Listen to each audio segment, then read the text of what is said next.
Hello, my name is Teacher Samantha. For those of you who don't know, for those of you who do know me, for those of you who don't, just to kind of cover everybody, all SayABC teachers. Now, you may have seen me before. Excellent. I am one of SayABC's teacher mentors. That means I do a lot of work with SayABC for creating training content, for doing the live sessions. I do a lot of the live sessions. Um, and I generally just like to help provide information to teachers. That's pretty much been my goal since I really even started mentoring, is just to provide extra information for teachers. Um, so it is December. We are almost done with the year 2019 and going into 2020. My kind of goal is to help any way that I can. Now, you can go to YouTube or you can look for these videos in other places. You can do all sorts of things to find information. My goal is to produce a series of videos. I don't know how many. I'm just going to make them one at a time and see what happens, see what kind of responses I get. For issues in the classroom, just to help prepare you more for your classes and just to provide more information. So that is my goal. Over the next period of time, I don't even know how long, I don't know how many, I don't know how few, I have a list, so you'll probably see me a lot of things that I am going to be producing. I have one thing that I would like to share with you today. It is something that works well for me in my class. Now, I know a couple other teachers that do this as well, and that's okay. So, we teach English, which is excellent. But sometimes I feel like it's forgotten that these kids, A, don't speak English, and B, speak Chinese. Now, something about me, I have been studying the Chinese language for almost 2 years. I have studied it independently, and in the last 3, 4, 5 months now, I have been taking one-to-one classes, which is an eye-opener. Is what it is. It's an eye-opener.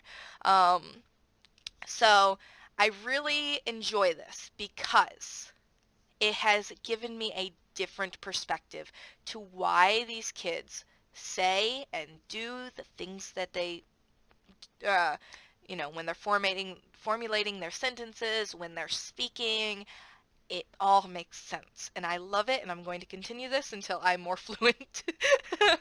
um, so this is something I do in my classes. I actually have a small clip that I took from class today. Um, this isn't like a big picture of what I do, but it is a little bit of an insight of something that I feel works.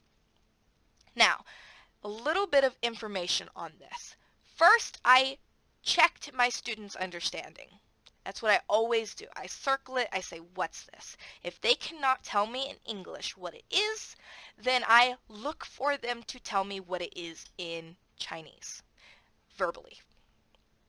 I know a lot of the words that we teach because I'm already in my Chinese class. I'm already past most of this. So usually when I circle it and I say, what's this? And they're like, I don't know the English. I know the Chinese. I say, okay, give it to me. Tell me. I make sure I know this first.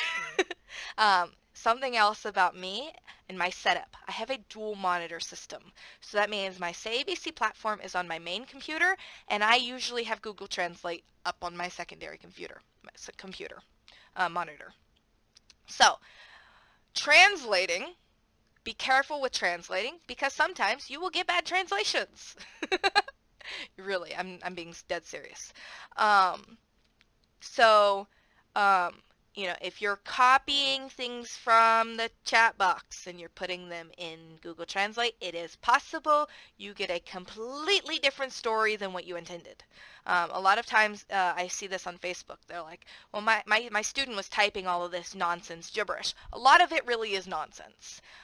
What Google Translate does is it kind of takes a formula and it pieces it together to make the best possible scenario, and it's absolute gibberish. It's just gibberish. A lot of the times, the kids are literally just pounding on their keyboard and not producing any actual language. So if you're posting it over to Google Translate and it looks like it's some business ad, it's not. So that's just a little helpful insight. It's not a business ad. They're not trying to make you buy something. Now, this technique that I use, this tool that I use, has actually cut down on behavioral issues. And I mean this by, I don't have kids pounding away in the chat box anymore because I use it as a tool. And my kids know that if they don't understand something, they can type it to me. I can either A, yes, I know, okay, give it back to them in English. Yes, that's good. No, that's not good. Or I can put it over into my Google Translator and say, yes, you're right. No, you're not right. It's this. So that is something I do. I use the chat box for learning. And generally it's A, to write words, maybe that the kids are saying incorrectly. I will break down words, or I use it for like Chinese teaching. Like if I'm just trying to get them to say words to help them understand, I'll use it this way. So enough with me jibber-jabbering. Let's kind of take a look at a short video that I took today. It's less than a minute long, and it's just something that I found worked. Boop. Okay, so this is my class, and go. What is this? Monday.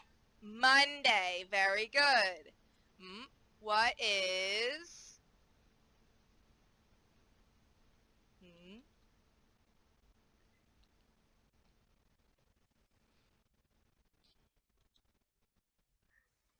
What is this? Monday, Tuesday. Tuesday. Very good. What is...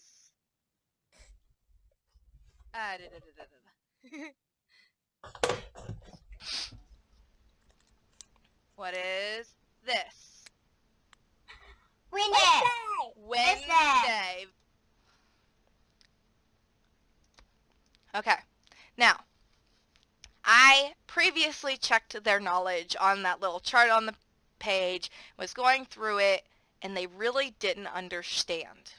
Now, in other pages in the SayABC curriculum, the calendar always starts with Sunday. Little helpful tip, in Chinese, the calendar usually starts on Monday. And in English, the calendar always starts on Sunday. Kind of look at this again for a moment. Just a helpful hint, this character right here, this is E, this is 1, R, 2, Sen, 3. So that's how they label their days. They label it like, this is day 1, this is day 2, this is day 3. And previously when I checked their knowledge, they said Monday was Sunday, Tuesday was Monday, Wednesday was Tuesday. So that's the reason I did this. I always check their knowledge in English first. If that doesn't work, then we go to Chinese, because I just want to make those clarifications. So that's all I did. Now, I use this with my younger students. I use this with my older students, because a lot of the times I find with my older students, literally they just want to double confirm that they are correct. So if I circle something and I say, what is this? I said, teacher, I don't know the English, but I know the Chinese. I said, okay, tell it to me, or type it in the box. If I don't know, then I said, type it in the box. I said, I'll look. Copy it, paste. Yes, you're absolutely correct. Very good. Tell it to me. If I know it, yes, you're absolutely correct. Or no, maybe not this, like this. So basically, I'm just using it as a reconfirmation tool. So I don't have any problems with any of my classes and my kids just pounding away in the chat box because this is how I use it. I use it to break down words in English. So if I have a word that has a lot of syllables, I'll I'll like da-da-da line, da-da-da line, da-da-da for each of the syllables so that it kind of breaks it apart so that they can put it together. A long time ago in the SayABC Level 0 trial. It hasn't been a Level 0 color trial in almost a year. That's hard to believe.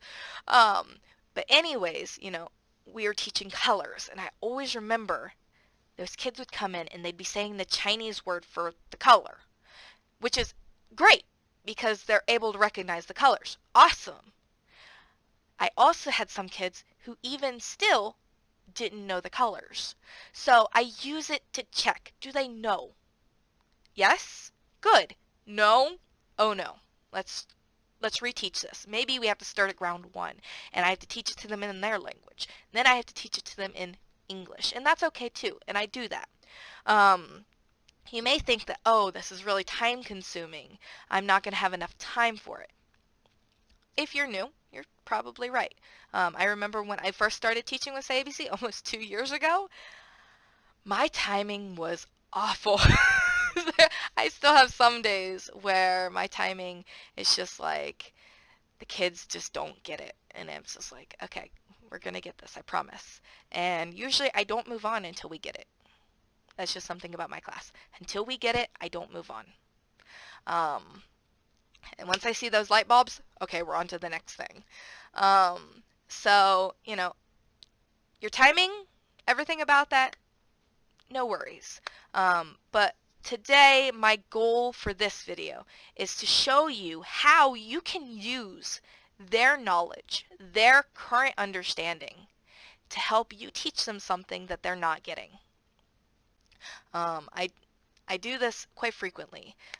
Maybe I have a kid, I circle it, and I say, what's that? And their very first instinct is they're going to tell you in Chinese, which is great. I personally feel it's great. I circle a shark. I say, what's this? Xiaoyu. Ooh, excellent, very good. Now, what is it in English? I don't know. Great, because now I know. I know it in Chinese, but I don't know it in English. And I can use that to my advantage. I can use that to teach them something. And that not only created a bridge for me, that created a bond with me and my students that is beneficial. I can use their information. I can use their knowledge. Because if they don't have that knowledge, then I have to start at ground one. Or I have to jump ahead and then we have to keep moving. Whereas if I just use what they know, and I say, this is this, this is this, this is this, bingo, you got it. Now we can move on. We can move through things a lot quicker. I do this a lot when I'm extending. In one of my level 2 classes, for instance, we were learning the word meat. Level 2, unit 9, the food unit at the very end of level 2, we were going through all the foods. And one of them was meat, which is great, but the picture was of hamburgers. Or no, sorry. It was actually like a steak. It was beef. And I said, what's this? And they were able to tell me that it was meat. You're right. I said, okay, but what is it? And again, the kid was like, well, I know it, but I don't know it. Like, tell it to me. What do you think it is? And he gave me the Chinese word for it. I was like, yeah. I said, and I broke it down because I know, like, beef, niu rou. Now, niu is like the word for cow. Rou is the word for beef or meat. So I was able to say, yeah, it's from a cow. Boom, you have beef, you have steak. Same thing. I was able to do it with chicken, fish. I was able to use it to break it apart and say, yeah, rou, this is meat. All these other words, these are the types of meat you can have. And they're like, oh, so in the chat box I was like, okay, this, and I type it in Chinese, and I type the word in English. This is this. This is this. This is this. And that was the most engaged, the most alert, the most attentive class that I had ever taught with that group of kids, because it just clicked. All of a sudden, everything that from that lesson, it just clicked. It all made sense. They were able to give me what they knew. They were excited about it. Teacher, what's this? Teacher, what's this? Teacher, what's this? So I was able to use that to my advantage. So next time your kids speak to you in Chinese, don't freak out. uh, but, I do it so in a way that I can like double check. Like, are you sure? What is this? It's just another way for me to meet that expectation of those parents. Now, I'm not saying go out, take some Chinese lessons, study Chinese for the next 2 years. That may not be something you're interested in. Me, that is definitely something I'm interested in. I currently speak 4 languages, and I wanted to add Chinese to it because my kids were speaking Chinese to me and I couldn't understand them. So that is something that I feel very passionate about, is learning and being able to help make that bridge a little bit easier, a little bit shorter, so that we can run across the bridge rather than jump over the missing boards. So that is something that works well for me. Now, I know this video turned out to be almost like 16, 17 minutes long, and I'm sorry. It definitely was not supposed to be this long. Next videos in the series are going to be short. My plan is to keep them between 5 and 10 minutes, just for watchability. So there are more videos to come. Stay posted. I hope that this kind of gave you a little bit of insight. If you have any other ideas, you have any other things that you'd like clarification on, or anything that you just want more information, leave a comment down in the box and I will probably add it to my list of videos that I'm working on. So I don't know when I'm going to be posting them. I don't know if it's going to be a set schedule or if it's going to be just whenever I have the extra time, because I really don't have a lot of extra time. But they will be frequent. I do know that. They will be frequent. You may get 4 in one day. Probably not, but maybe. Anyways, I want to say thank you for watching. Stay posted and happy teaching as always. Bye-bye.